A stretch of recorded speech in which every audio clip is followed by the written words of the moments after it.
Hello all, very good morning. Thanks for joining the session. Let me share my screen. Okay, so let me recall what we discussed yesterday. So yesterday I have discussed about the Spring Boot course content and how we will apply it to our real-time project and which concept we will apply where, and then the important interview questions where the interviewer will most interested to ask. So these are the things we discussed yesterday. And finally, our end project that you're gonna implement here with the Spring Boot is like this.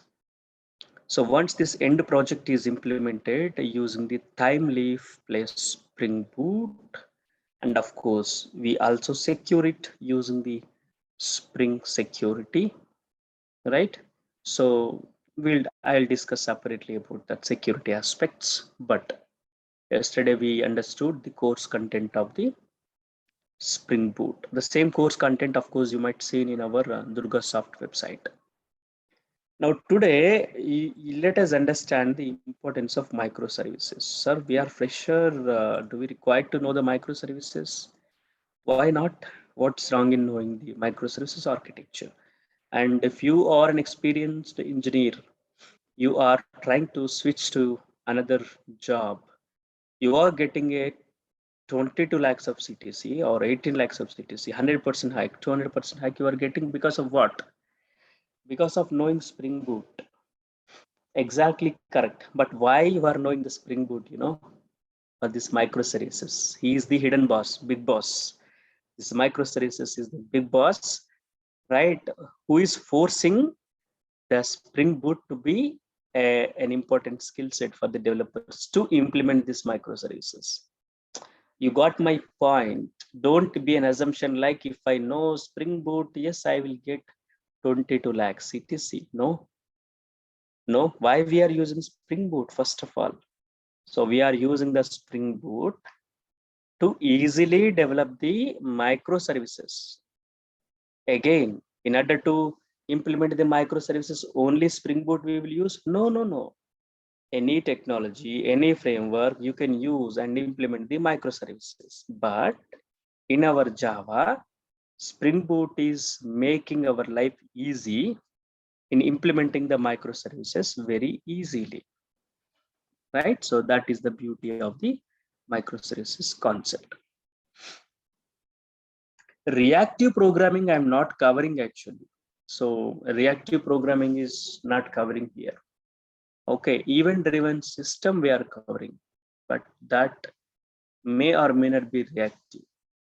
Okay, so only one case where we use the reactive programming is in this gateway, but okay, reactive is different case. Fine. So microservices content, let us see.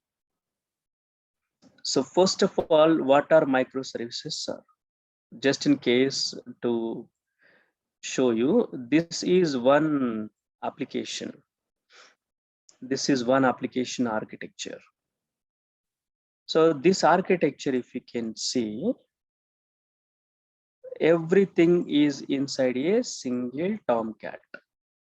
Categories, products, orders, everything inside a single Tomcat. But coming here, every category service is now embedded within its own server. Here, product management service is coming as separate. The outer box you can consider.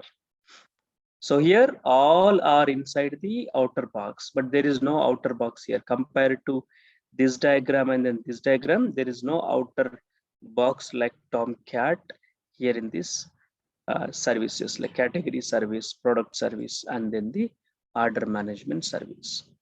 That means what happened? What we made it to work as an independent application, right? So we need to apply certain things to remove this external container, or we need to make this categories module as a self-executable, meaning microservice. Simple words I will tell you. In order to make this category, products, orders as a microservice, Sir, we implemented using Spring Boot. Is it not microservice? 100% this is not microservice. We implemented this using the Spring Boot only. We implemented this using Spring Boot and Spring Web MVC, Time Leaf, Spring Security. We used Spring Boot underlying auto configurable framework, but still this is not the microservice. So our end goal is what? We need to implement the microservices is our end goal. Our end goal is to implement the microservices. So how do we implement the microservices? Very, very important thing.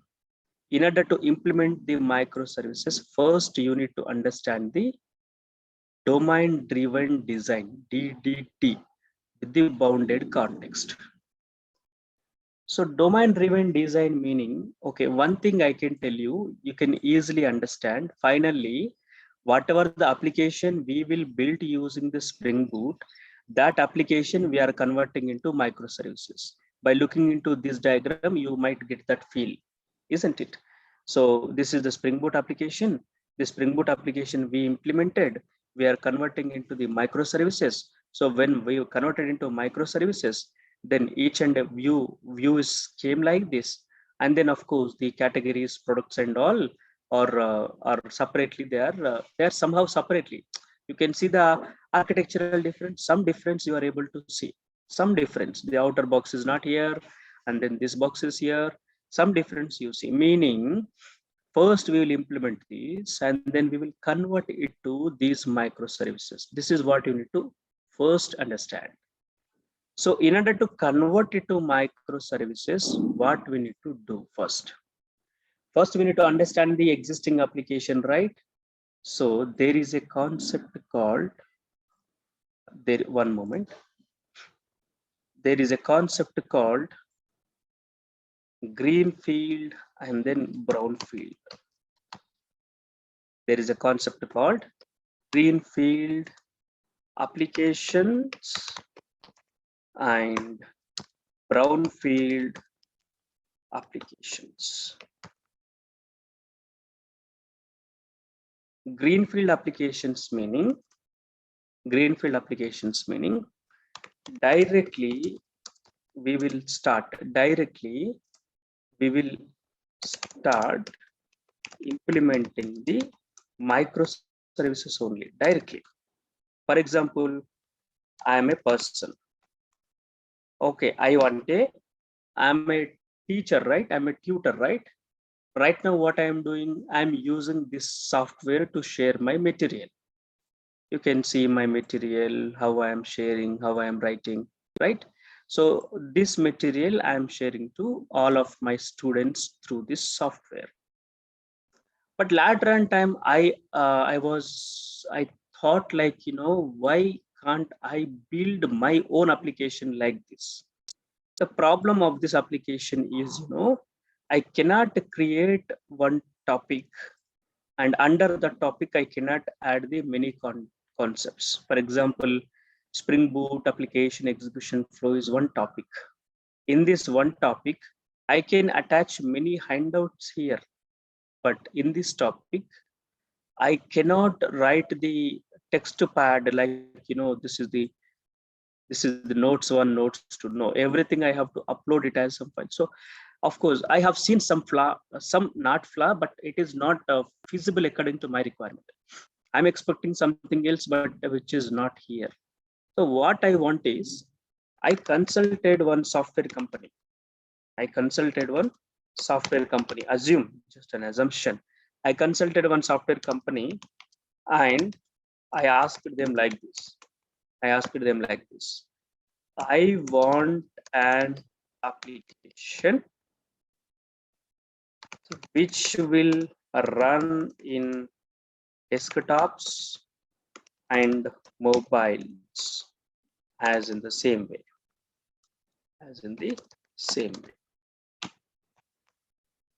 Okay, this is my primary requirement. Wherever the student will open my application, right? For example, my application name is My Tech World, or else this is My Docs World. So my docs vault is an application that I would like to do.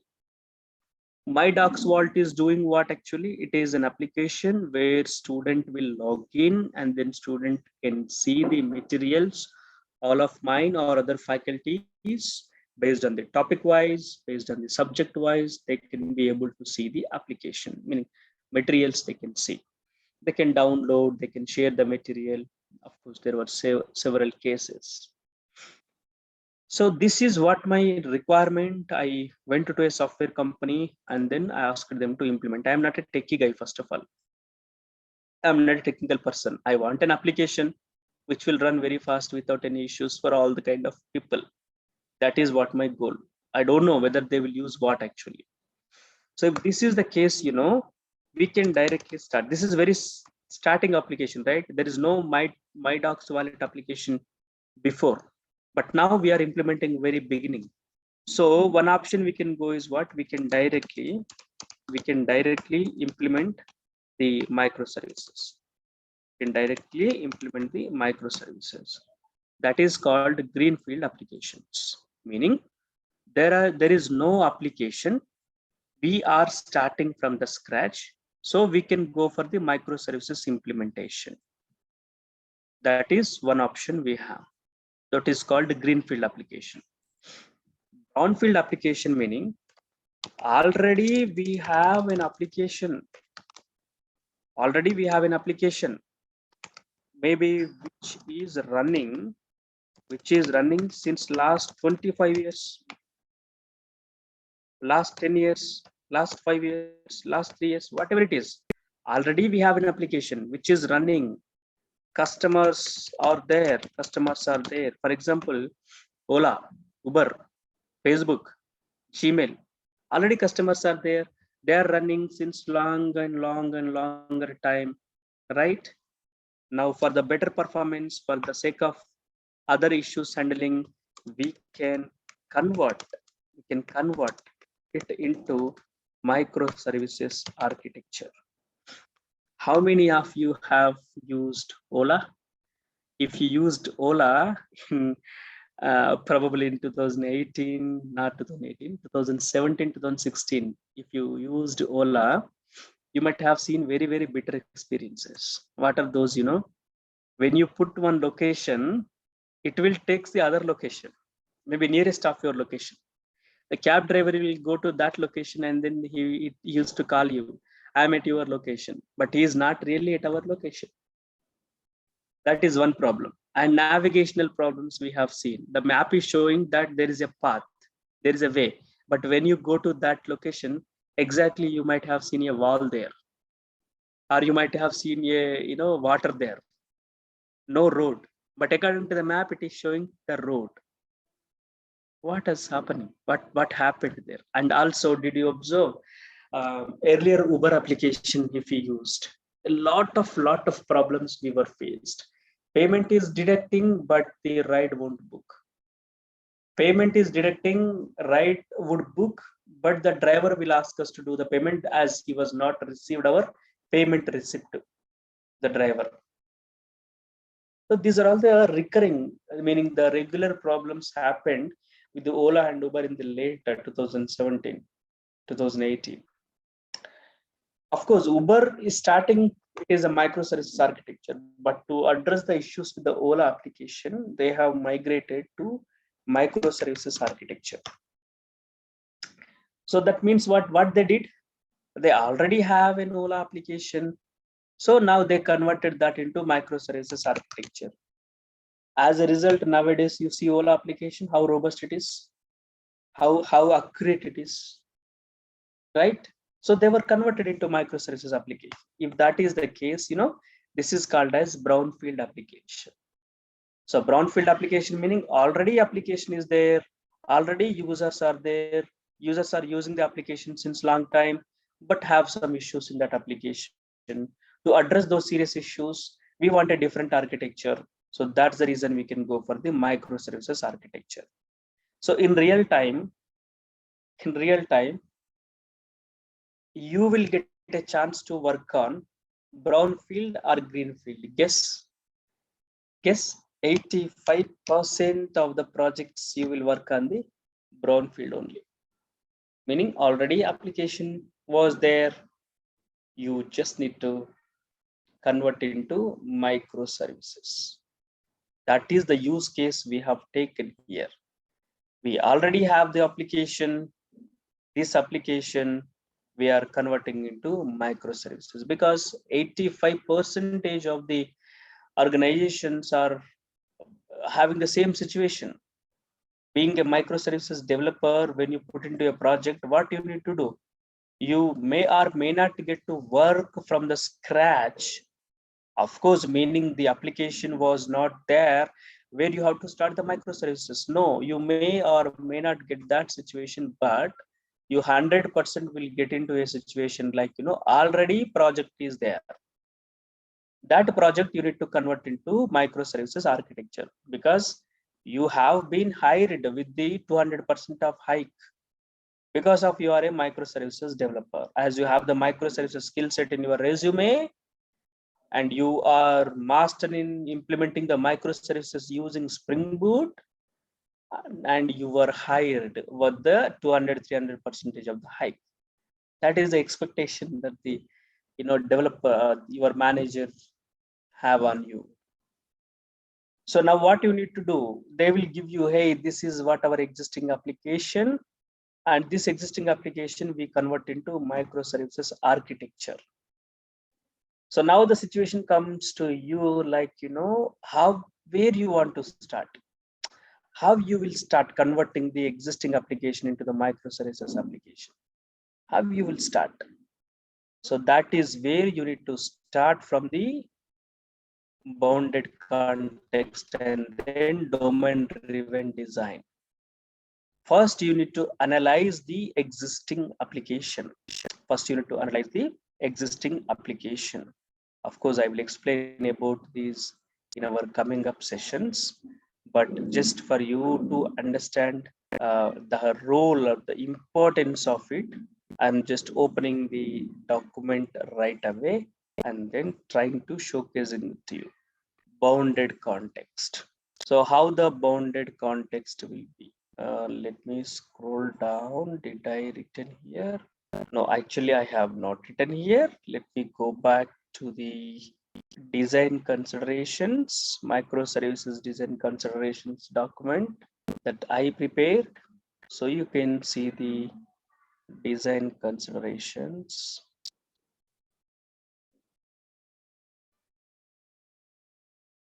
See this domain driven design, DDD. What you will do in domain driven design? First, you will understand the existing application. How many modules were there?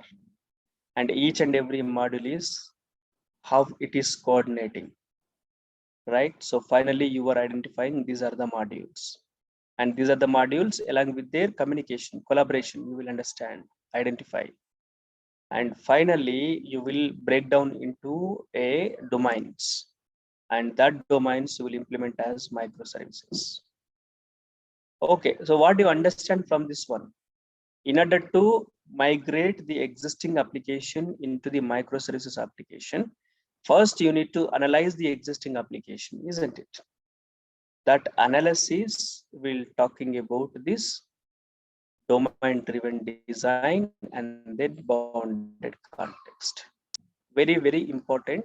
Of course, not for 2 to 5 years experienced guys. For them, this is not much of important, but who have the 5+ years of experience and then got the 30 lakhs CTC, right? So they definitely have to know this domain driven design with the bounded context, because those will be act as a lead and you have to start working on it and then leading it, isn't it? Right. Now the domain driven design with the bounded context is what we have to learn here first. So which will making us to understand the existing application, how it is, and making us to convert it into a microservices architecture.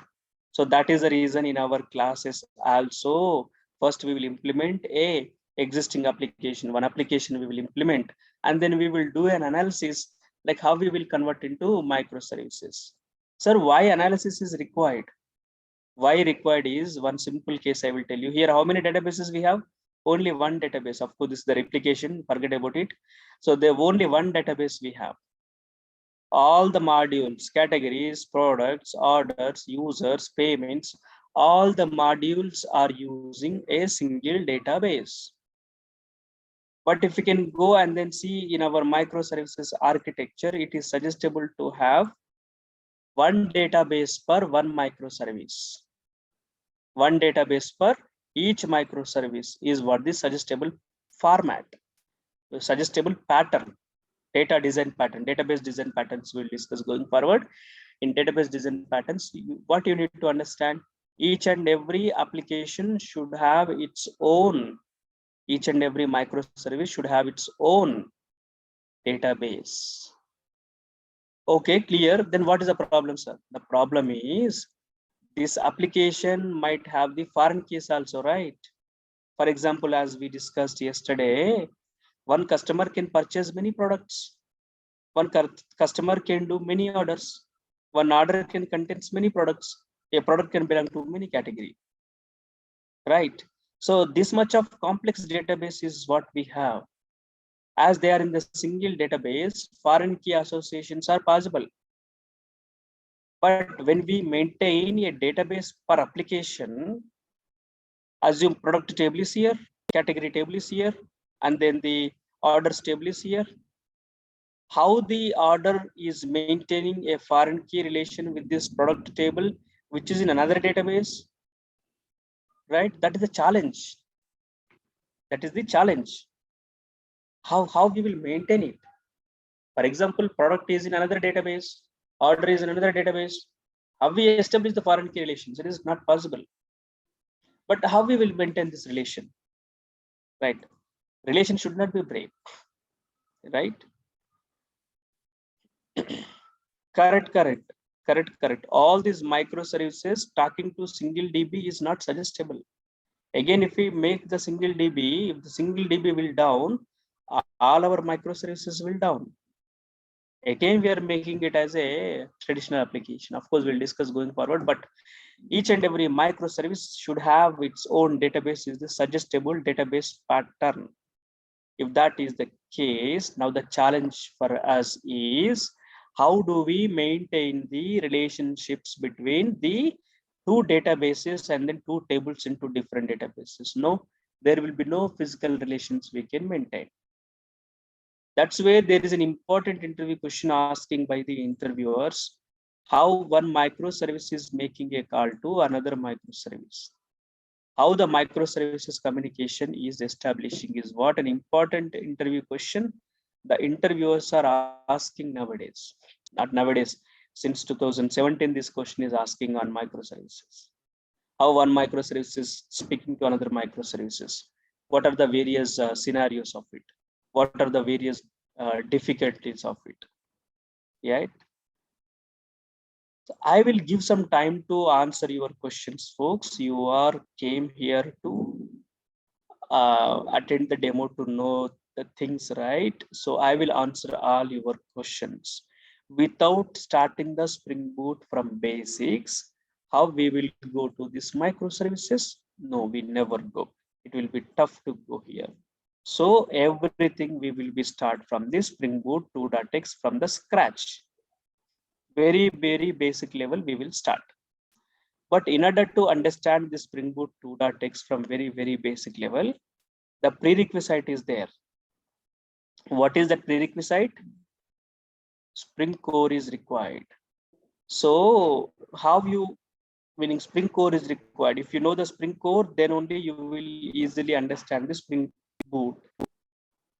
How the Spring core, meaning how you, if you know the Spring core, well and good. But if you don't know the Spring core, will you be able to attend? Yes, I will cover the Spring core for 3 days. So though you know the Spring core, though you don't know the Spring core, I will cover this Spring core for 3 weeks. For 3 weeks, I will cover the Spring core. Sir, is that 3 weeks Spring core is good enough to understand the Spring Boot? 100%. 100% is good enough to understand the Spring Boot. So because in Spring Boot, we need to understand the internals of it. For example, here some internals are there. So when I will discuss internals of internals, I used to explain the internals actually. I love to explain the internals of the applications. But when I explaining the internals of the application, you should have to know what is the resource loader, what is the bean, what is the configurable environment, what is the register hooks, shutdown hook, what are the application listener, what is the application context initializer, right? What is the circular referencing? What is lazy initialization? These are all the things you need to know that you can learn from the Spring Core. That is the reason Spring Core is very, very important.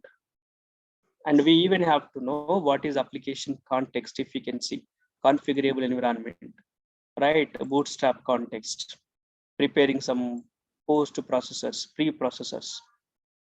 What is this bean factory? What is this bean factory? What is the application context? All these things we need to know from the Spring Core. So this is the Spring Boot internal Spring application. If you can see, Spring application dot run method is starting the our Spring Boot application.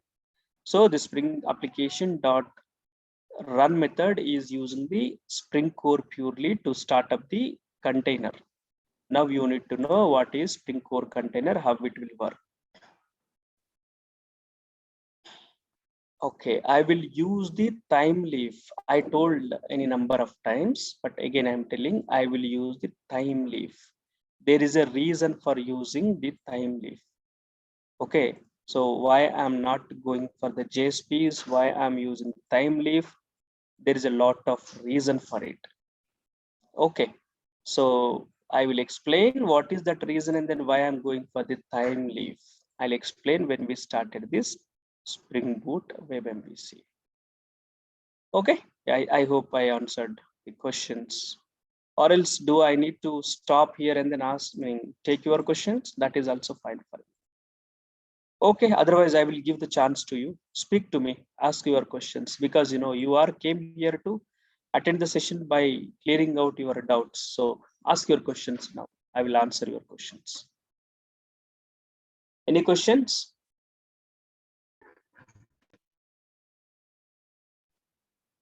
Hello. Yeah. Yes. Actually, I'm joining this session first time. So I have multiple doubts. Like you said, you start from scratch, but I only know CoreJava and some basic concept of Servlet, JSP, and Jdbc. So is it worth it to join the course or not? Correct. What I used a word is, let me open. What I used a word is actually, who knows the Java 8, who knows the core Java, they can start, they can they can attend this session. Why? Because whether though you know Spring Boot or you don't know Spring Boot, whether you know Spring Core or don't you know Spring Core, I don't mind, but I will start the Spring Core from the very scratch, because in order to learn the Spring Boot, you need to learn the Spring Core concept, and that Spring Core concept I will explain. Actually, I'm trying to open in one document, but okay. So what I mean is, if you know the core Java, and if you know the Servlets and JSP little bit, you are welcome to attend this session, take the course, because however Spring Core I will start. Spring Core I will start. Whether you are master in Spring Core or you are a very beginner in Spring Core, no matter, but I will start Spring Core. Spring Core is the basis, very important for us to understand the Spring Boot. Okay. Got it? Yeah. Yes, one more question. Like I have done a Spring Boot course from Udemy, but I didn't understand like the project work, because I know the concept but not able to use the concept in project, like how's the flow and how I can be able to like add those concept in my project. So you will we will create some project or just a theory or practice? If you can see my diagram, since half an hour I'm speaking something, right? Since half an hour I'm speaking about what? This is an application, making an application. So we will Okay, so we definitely, will create this application. this Okay, okay. application we will create and we will convert into this application, microservices model. So in order to convert into microservices architecture, first an application will exist for us, right? So I will showcase the source code for We will work on a single project or multiple project. first here. If you can see, there are single project with the multiple modules, right? And later what we Okay. will do, these multiple modules are converting into multiple microservices. Okay, one project is good enough to do actually. So Okay. on one project we will apply all our Spring Boot concepts. If we implement it, we are really great actually. So there is a lot of things in that in order to implement. For example, I can showcase you something. This is the Spring Boot application. See how much we have written, right? So there is a lot of things we have written. So web app, web INF. Of course, here I have taken the JSPs, but in our case, I will go for the time live. Why? Because I have a reason for it. Very lightweight. So and Yes. external dependency is not Mhm. required to use. For Actually, example, mhm. Actually, my like I'm employed, so my future project will be in Spring Boot and JSP. So I can be able to use Spring Boot like JSP also. yes, correct. One application, meaning one simple application, not our realistical application, but simple application. I will tell on JSP and then we'll go to the time. If you want the application on the JSP, then I can give this application. This is what the application now we are running, right? 80. Yeah, it is still starting. This application I just would like to showcase. Of course, yesterday who are attended for them, I have shown this application 8087. See, this is the application we're gonna do. Now, why I'm showing every time this is the importance of it, how the static resources are loading as part of these application and how we are making it as dynamic and how we gonna secure it. These are all the things that we need to know actually. See, the dashboard came and departments are there, doctors are there, Okay. patients are there, schedules are there. So what we will do basically, we will do a complete at least 4 modules implementation we will do with the templates that we have. It is not like your simple project, correct? It is purely your realistical one. There is a pagination, there is a sorting, there is a addition, deletion, all the things. There is a complex Okay. applications, complex use cases, everything. Okay. Okay, One yeah. last question. One last question. You will use Hibernate or JPA? JPA, but Okay. again, I think you are not attended my yesterday session, and that's how Yes, you are asking. yesterday is my first session. Correct, Yes. correct. Okay. Yesterday, I already have told. So in order to understand that JPA, first we'll understand the Hibernate. Yes, yes. So simple Hibernate architecture, simple CRUD operation we will do with the Hibernate, and then understand the Hibernate internals like AST query translator is there, how the object relational mapping ORM is happening. That we will understand here, and how this complex, meaning how this lot of boilerplate code we will write here will be taken off by the data JPA. We will see, and then we will use our data JPA. By this way, we'll get a clear picture on Hibernate and then data JPA as well. And also we can justify why we are using the data JPA. Okay, okay. Okay. And you will provide recordings too, right? So that I can hear after that also. Correct, correct. So recordings will be provided for 6 months, meaning 3 months is for your while your course is going on, it will take 3 months, and another extra 3 months will be provided, but the recordings are not downloadable. Okay, recordings are only viewable, it is not downloadable, and I believe it is also shareable but not downloadable, I believe. Okay, okay. So there Okay. is some ID like my ID, so I can see my downloading from there, but not Ah, downloadable. correct, Okay. correct. Google Drive, they will upload. Okay, so Okay. who Thank you. knows Mm. Servlet, JSP, Jdbc? Well and good. If you don't know this, of course, I should have to say this is very primary. Everyone should have to know this. Everyone should have to know this primary. But Spring Boot, if you want to learn, even we can know all these things, meaning without, of course, these are only the underlying concepts we will use on top of the Spring Boot. So while learning the Spring Boot, you can easily understand. Understanding wise, Spring Boot can be easily understand. What I'm saying again, one you have to understand one thing. When you know Java 8, when you know Spring Core, so when you know Java 8 and then when you know Spring Core, you can easily understand the Spring Boot. This is the one statement I can give. Whereas Spring Boot is internally using the legacy one, right? Servlets, JSP, Jdbc, one after the other, like legacy it is using. Of course, not Servlet container is very, very important. It is using. I will explain the Servlet container here, how it will be. JSP, Jdbc are completely legacy, right? So of course, our Hibernate is using internally again the Jdbc calls only. One after the other way, we will go to that range, that level only. But going to Jdbc in a connection object, right? The prepared statement, driver class. I don't want to explain all those things because those all the things in other way will be covered in the Spring Boot. For example, establishing the database connection. Yes, we will do it using the Spring Boot. We have a built-in data sources or configured, auto-configured. Again, that data source is internally using the JDBC only. Got my point, right? So if you want to learn the Spring Boot, the prerequisite is Java 8 and then Spring Core. That's all. If you don't know any other things, also you can easily understand the Spring Boot. Okay. And the notes and then documentation. Yes, I will provide the notes and then documentation. If you can see this, all the notes are already uploaded here.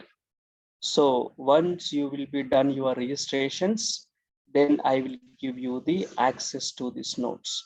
So day-to-day notes, Spring Boot material, microservices material, Docker material, Spring Core material, cloud material, course content, wireframes. Wireframes meaning our HTML files where we will convert into timely files or JSP files. So wireframes, in order to talk to me, Telegram group where we can all connect and then speak, and regular class notes, day-to-day class notes I will upload.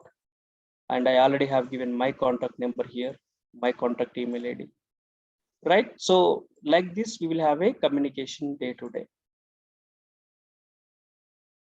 Spring Core content, yes, Spring Core content I probably have uploaded. Okay, first of all, let me answer all of your questions.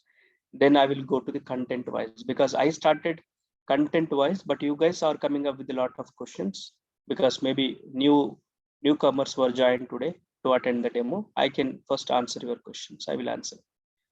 Okay, Amir Shayan, I'm not living in India. Still, may John tell me how would I pay fee? So you are not living in India, meaning in your time zone you can attend. Probably you are now attending, right? So the fee, in order to pay the fee, please find out this our DURGASOFT number, and then you can call to our backend team. So there is a number they have given earlier to me that I can showcase. So I don't know what is it, but you can see in our website also you can go and then get that number and then speak to our backend team. So I think this is the one they have given to me. Yes, so here is the number. Yeah, so here are the number. Preferably call to this number related to payments, related to screenshot sending with the proof of your payment. So speak to this number 9246212143. So preferably speak to this number. Preferably this number have a WhatsApp, so you can send your payment proofs to this WhatsApp so that they can start giving you the documents, recordings, and all. Okay, right. So will we deploy our applications on AWS or Azure or Cloud Foundry? Yes. Okay. Let me come one after the other. Yes, recording is provided. I already have covered. Recording is provided after recordings are provided after course completion also for 3 more months. Your course completion will be in 3 months, right? 90 days plus 90 days will be the availability of the recordings, right? So Java 8 is good enough, and having the knowledge on Java 8, brush up your Java 8 knowledge. Whatever the Java 8 concepts are there, brush up those Java 8 concepts. It is good to have, right? Okay, so will we deploy our applications on AWS? Yeah, so if you can see the production architecture, let me go and then showcase the production architecture. And from there, you can easily understand where we will deploy it. So we will deploy it in the AWS as a Docker containers. So if you can see here, the VPC, this is the AWS VPC, virtual private cloud. This is one more virtual private cloud. This is one more virtual private cloud. This is the load balancer. This is the application load balancer. This is the NAT gateway, network load balancer. And here we are using the AWS VPCs, and everything we will be Dockerized. And that Dockerized things will deploy in our AWS EC2 machine. So our target cloud is the AWS only. And of course, our files will be executed on any other cloud. Assume you know the Google cloud very well. Yeah, right. Yes, we are building the Docker images, right? So go and then run those Docker images on any of the cloud. So we are building a cloud native application, cloud native microservices, cloud agnostic microservices we are building. That means those will be run in any of the cloud.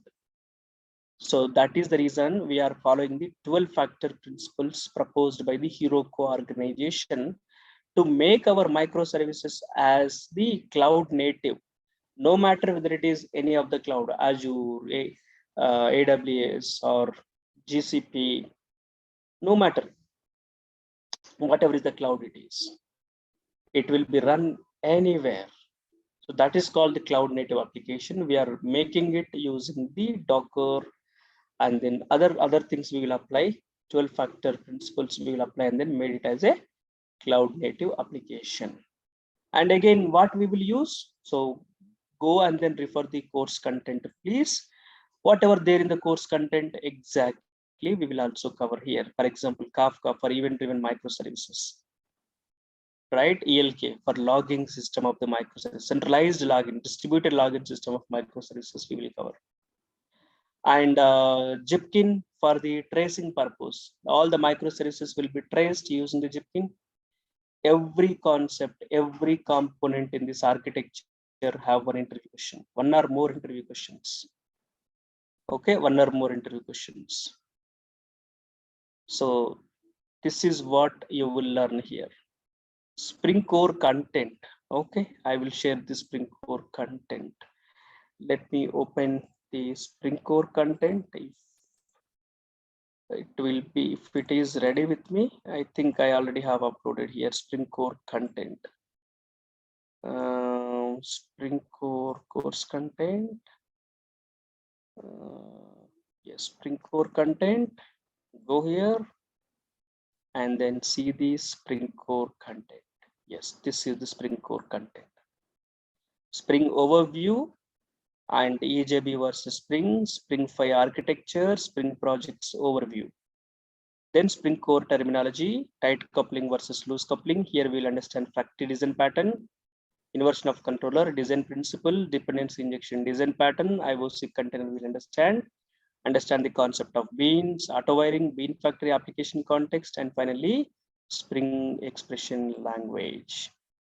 And then we will start the Spring Core basics, like creating a project, dependence, understanding the dependency, decoupling the components, managing the beans and dependencies, dependency injection, right? XML application context, annotations we'll understand, right? And then understanding the constructor injection, setter injection, right? And then Java configuration, Java annotations we'll understand, right? So then we will go to in-depth of the Spring Core. In the in-depth of the Spring Core, we'll understand the bean scopes and then mixing bean scopes.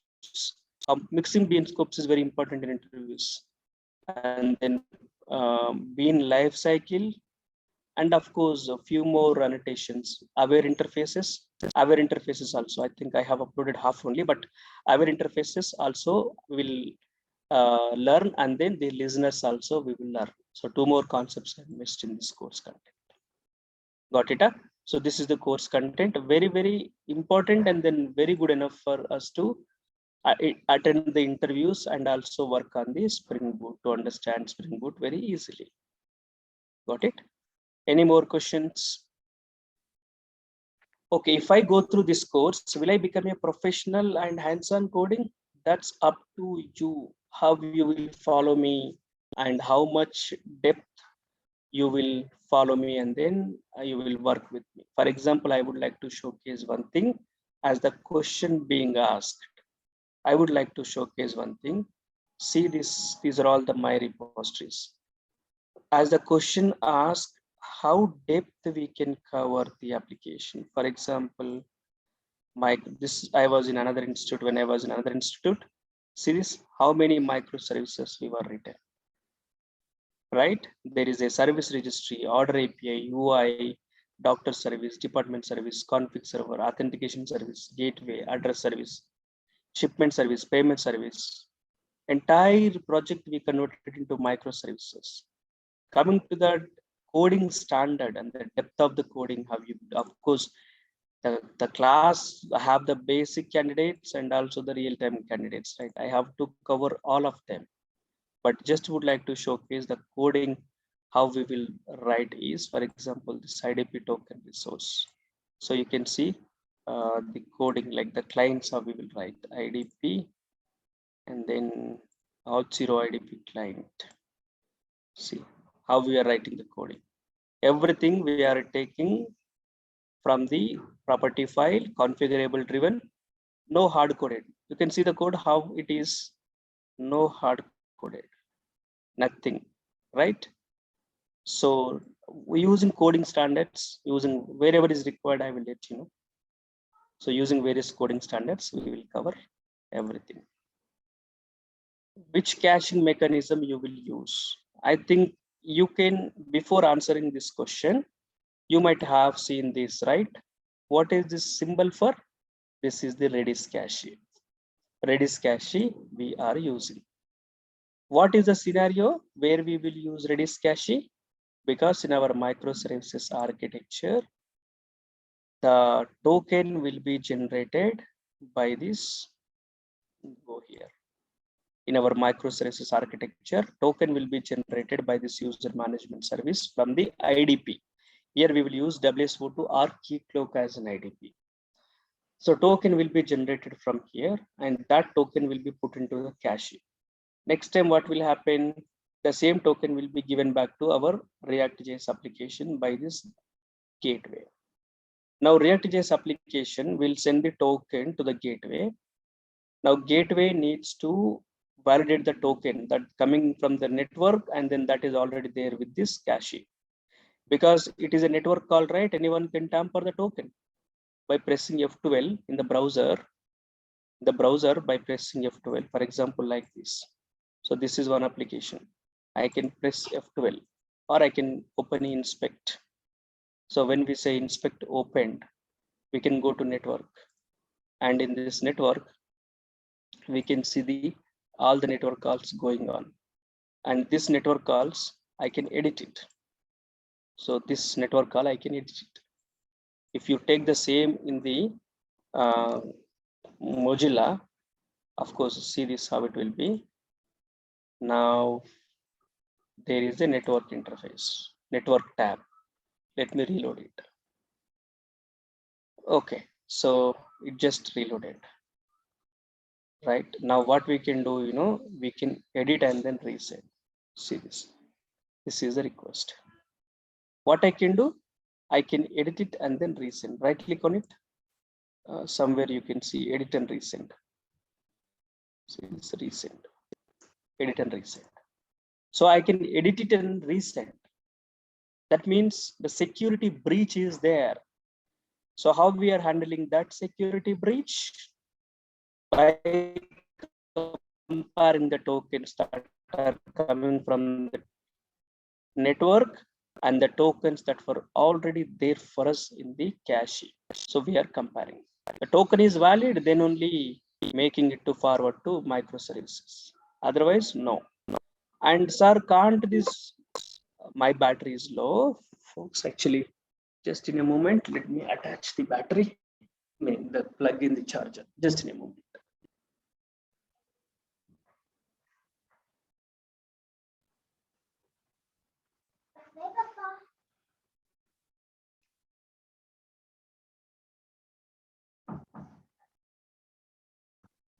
Yeah, fine. Yes, so this is what the case where we will use the cache, Redis cache we will use, right?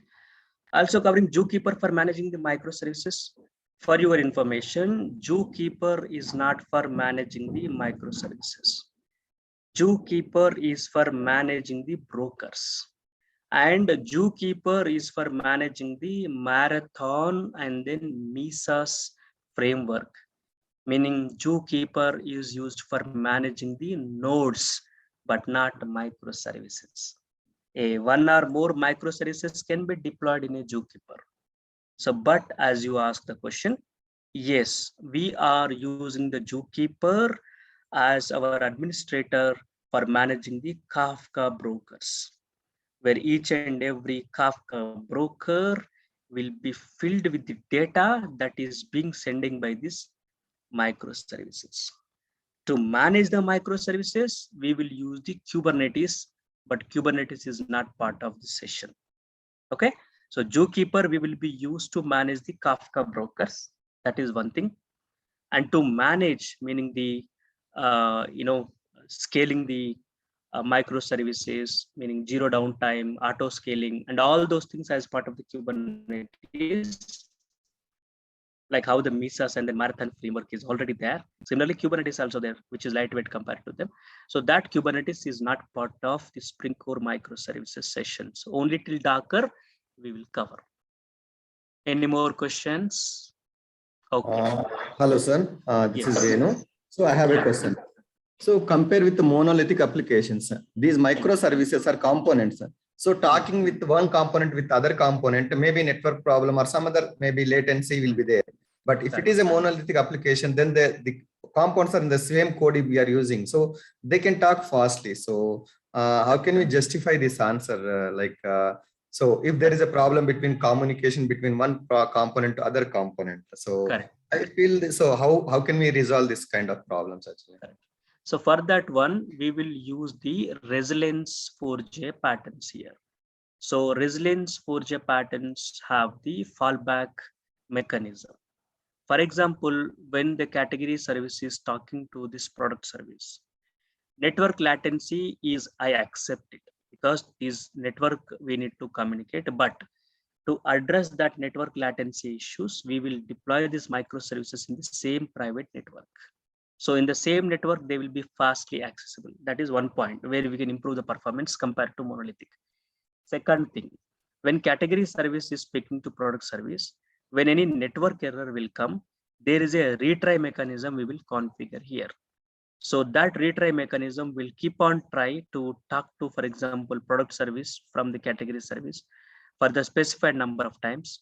If this is still failing, then we have a failover database of this product service. From that failover database, we'll get the data and then serve the category service.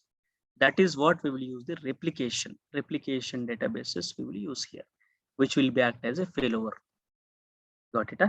I'm answering your question. Yeah.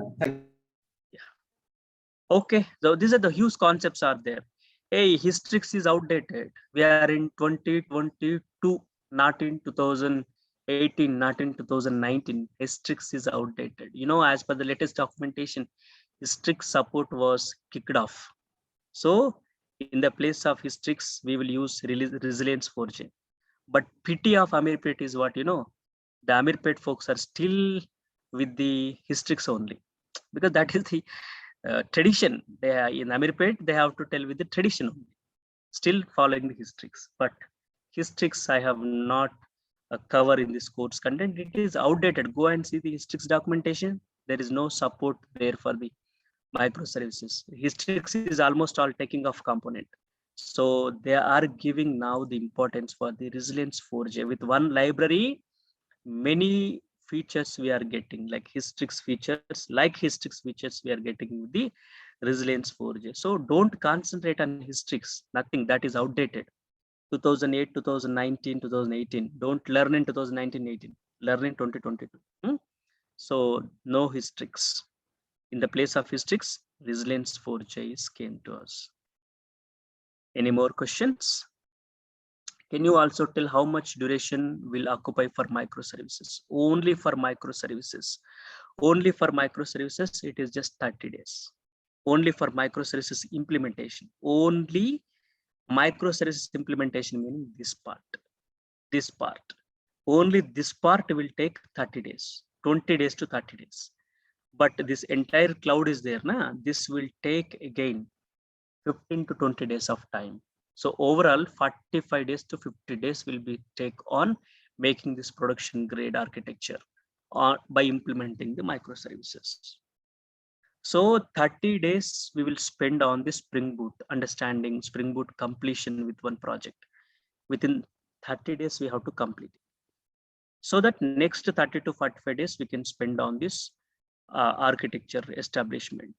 Of course, there's a lot of concept, right? 30 to 35 meaning it we may go like 45, 50 days like that only. Because Docker is there, we need to cover RabbitMQ, Zookeeper, what is this? This Kafka.